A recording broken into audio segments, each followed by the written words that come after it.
Spring, Chapter 5. On Saturday morning, Mandy emptied her money box and counted her savings. She planned to spend them when she had finished work at the store.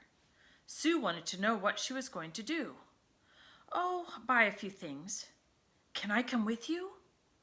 Well, Mandy didn't know what to say. "I'll be shopping right after work. It would be difficult for us to meet. Besides, I don't quite know what I'll buy." It was true. Until she found out the price of some of the things she needed, she couldn't be sure just what she would purchase. Sue looked hurt. Mandy felt bad. "Tell you what," she said. "If I do buy something, I'll show it to you later. I probably won't get much, though." She ran off down the hallway, yelling at the top of her lungs as she went. "Bye, Ellie. I'm just on my way to the store." Mandy rounded a corner and ran full tilt into Matron Bridie. "Gracious, Mandy, will you look where you're going?" "Oops. Sorry, Mrs. Bridie. I'm terribly sorry." "My, you're in a hurry this morning," Matron smiled. "And could you please be a little more quiet?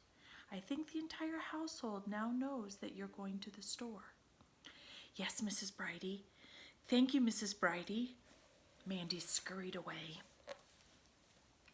Walking into the village, she passed Jake riding to work on his bicycle.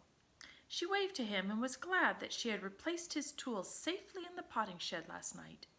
Hopefully, he would let her borrow them again. She would really have to keep on the right side of Jake and show him that she could be responsible and conscientious. Her garden would never be right if she were not able to borrow from him some of the things she needed. Mandy worked hard in the shop all morning. She was there from 9 until 1 o'clock every Saturday, and she always enjoyed herself. She loved the smell of fresh bread and bacon and coffee and fruit and vegetables. Mr. and Mrs. Jennings, who owned the store, were very good to her. She was too young to serve at the counter and to handle the money, but she did a lot of fetching and carrying. She unpacked the new goods and stored them on the shelves and made herself generally useful. Sometimes in the middle of the morning, she was given a hot cup of tea and a biscuit. She was usually so busy that the time passed quickly. And here's a picture of Mandy working in the store.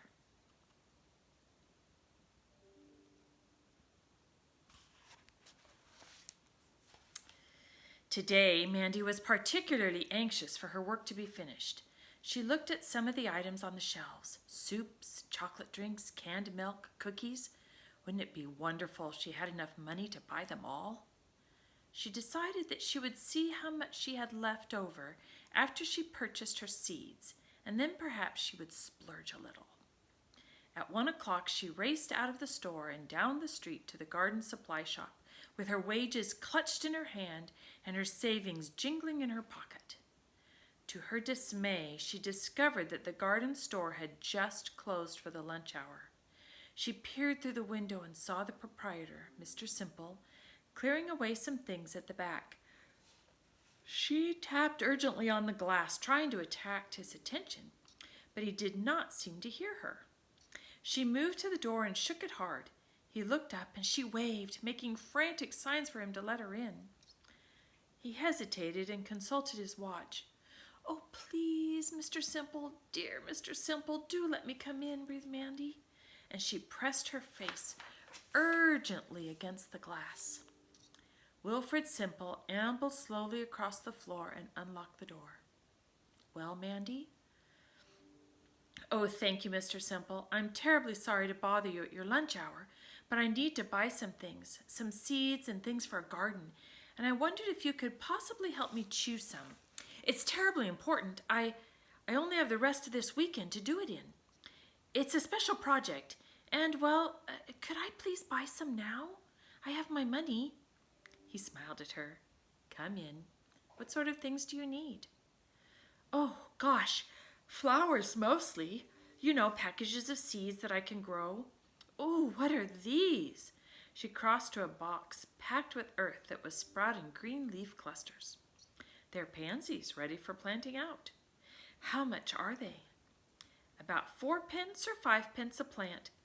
5 pence a plant? A single plant?" Mandy was aghast. But I'll need so many. What about seeds? How much would they cost? Well, it's a bit late for seeds, Mandy. You should have planted most of them in February if you wanted to have them ready for transplanting now. Oh dear, what shall I do? Mandy was in despair. With everything so terribly expensive, she didn't see how it would be possible to fill her garden with all the lovely things she had in mind. Mr. Simple put his hand on her shoulder. Now, it's not so bad. You don't have to buy just pansies, you know. Ooh. Come and see what else I have. Here, for instance, these are marigold seedlings, and these are what you would call snapdragons, but they're really named antirrhinums. Antirrhinums? Now, they're not expensive, and these salvias would be lovely for your garden. They come up a gorgeous red, flame-like color and have a leaf that looks a bit like mint. They last a long time, too. Mandy brightened. Could you tell me how to plant them? Yes, but first things first. Do you have things like a spade and a trowel and a fork? Oh, I think Jake would lend me most of those things. That's good. Would he lend you a watering can? Mandy thought about it. I don't think he'd let me have it for that long. And I'd need to water almost every day, wouldn't I? Mr. Simple nodded. Well, then let's see. What kind of a garden plot do you have? Mandy described it as best she could, without saying too much, for fear that Mr. Simple would discover what she was up to. He seemed satisfied, however, with the details that she gave him. All right now, here's what I suggest, and you tell me if you like the idea. I think you need about 30 mixed plants. First of all, you should have some of these wallflowers. He got an empty flat box and packed some wallflower seedlings into it. And marigolds would be a nice splash of color, he added. He added them to the box. And some of these salvias. Like I just said, they'd look lovely. This little plant here is called Sweet Alyssum. It smells marvelous in the summer. It's a little white flower, and it lasts and spreads all the time. It should go around the borders of your garden. As he was talking, he was packing more and more plants into the box, and I think maybe just a few big pansies would finish your garden off a real treat. Planting these out will be easy, Mandy. Just make a hole in the ground with your finger or a stick, place the seedling in gently, and make the earth around it firm. Put the plants a few inches apart, then take this little watering can, and he took down a small plastic watering can from the shelf. Now, see, it has a very good head on it, with the smallest holes so that the water doesn't rush through and drown your plants. It lets out nice and easy, just like the soft rain. Water your flowers after planting, and they'll come up strong and healthy. Mandy was thrilled. Here, she said, putting all her money on the counter. Well, now, the plants are a gift from me. The watering can doesn't cost very much. Mr. Simple picked up a few coins from the counter. You keep the rest of the money, Mandy. He rang up the amount. Is that all right? Oh, Mr. Simple! Mandy hardly knew what to say. That's just marvelous, she beamed. Oh, one more thing. How much do gardening gloves cost? She had noticed some hanging on display. They're expensive. Why don't you ask Jake if he has an old pair he wouldn't need any more? I will, said Mandy. She gathered up her box of seedlings and her watering can very carefully. Sure you can manage now? Said Mr. Simple, letting her out. Oh, yes, and thank you very much. Let me know how they all turn out, Mr. Simple said.